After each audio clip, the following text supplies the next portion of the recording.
नमस्कार। साक्षी news network के खास कार्यक्रम विश्व खबर में आप सभी का स्वागत है। अमेरिका और रूस के संबंध कैसे हैं, यह पूरी दुनिया जानती है। खासकर यूक्रेन पर रूसी आक्रमण के बाद से यह संबंध और खराब हो गए हैं। यही नहीं, रूस के संबंध सिर्फ अमेरिका ही नहीं बल्कि यूरोपीय देशों से भी खराब हो गए हैं। इसी बीच रूस ने घोषणा कर दी है कि वह साल 2024 के बाद अंतर्राष्ट्रीय अंतरिक्ष स्टेशन यानी आईएसएस से हट जाएगा। रूस की इस घोषणा के बाद से अंतर्राष्ट्रीय अंतरिक्ष स्टेशन में भागीदार देशों के बीच खलबली का माहौल है।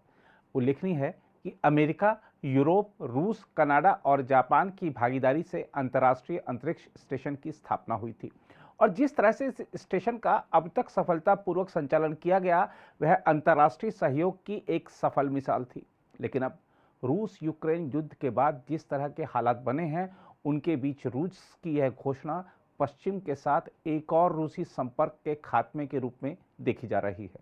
माना जा रहा है कि यदि रूस अंतरिक्ष स्टेशन से बाहर आता है तो इसके संचालन में बड़ी बाधा आएगी।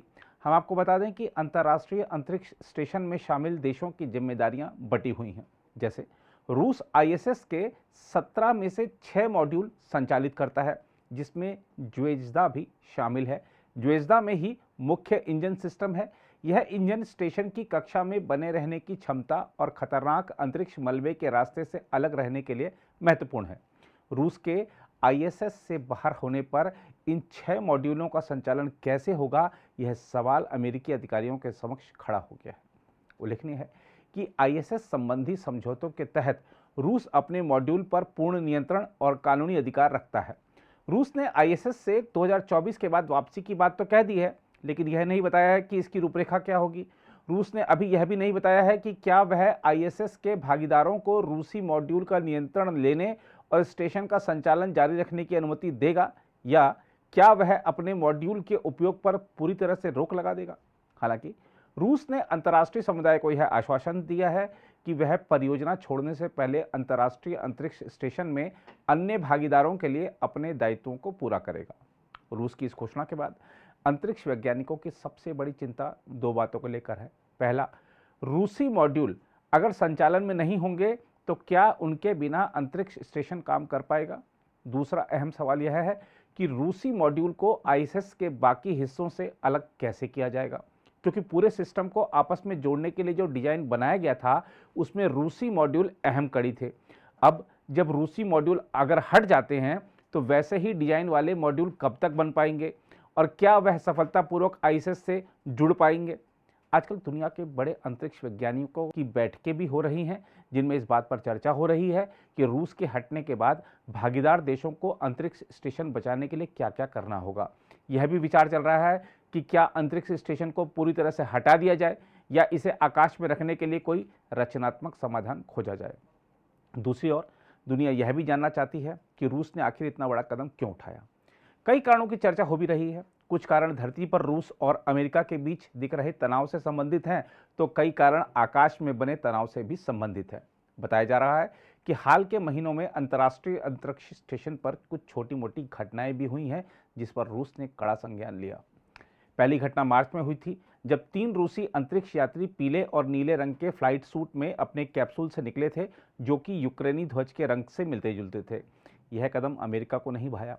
इसके बाद 7 जुलाई 2022 को नासा ने 3 रूसी अंतरिक्ष यात्रियों की जो तस्वीर दिखाई उसकी रूस ने सार्वजनिक रूप से आलोचना कर डाली। यही नहीं, यह भी बताया जा रहा है कि रूस ने अंतरिक्ष स्टेशन पर यूरोपीय देशों के साथ संयुक्त प्रयोगों में भाग लेना भी बंद कर दिया है। हालांकि इससे पहले तक स्टेशन पर अंतरिक्ष यात्री हर दिन साथ में मिलकर दर्जनों प्रयोग करते रहते हैं और साथ ही संयुक्त स्पेस वॉक भी करते हैं। लेकिन धरती पर बढ़ते तनाव का असर आकाश में भी देखा जा रहा है। वैसे अपने 23 साल के जीवन काल में अंतर्राष्ट्रीय अंतरिक्ष स्टेशन इस बात का एक महत्वपूर्ण उदाहरण रहा है कि विरोधी होने के बावजूद रूस और अमेरिका एक साथ कैसे काम कर सकते हैं। इसके अलावा यह भी माना जा रहा है कि एक दूसरे से ज़्यादा ताकतवर बनने की होड़ अब धरती से आकाश तक पहुंच गई है। इसलिए हर देश अपना खुद का अंतरिक्ष स्टेशन बनाना चाहता है। अमेरिका ने रूस के इरादों को शायद पहले ही भांप लिया था, तभी नासा ने एक वाणिज्यिक अंतरिक्ष स्टेशन के विकास की दिशा में काम शुरू कर दिया था।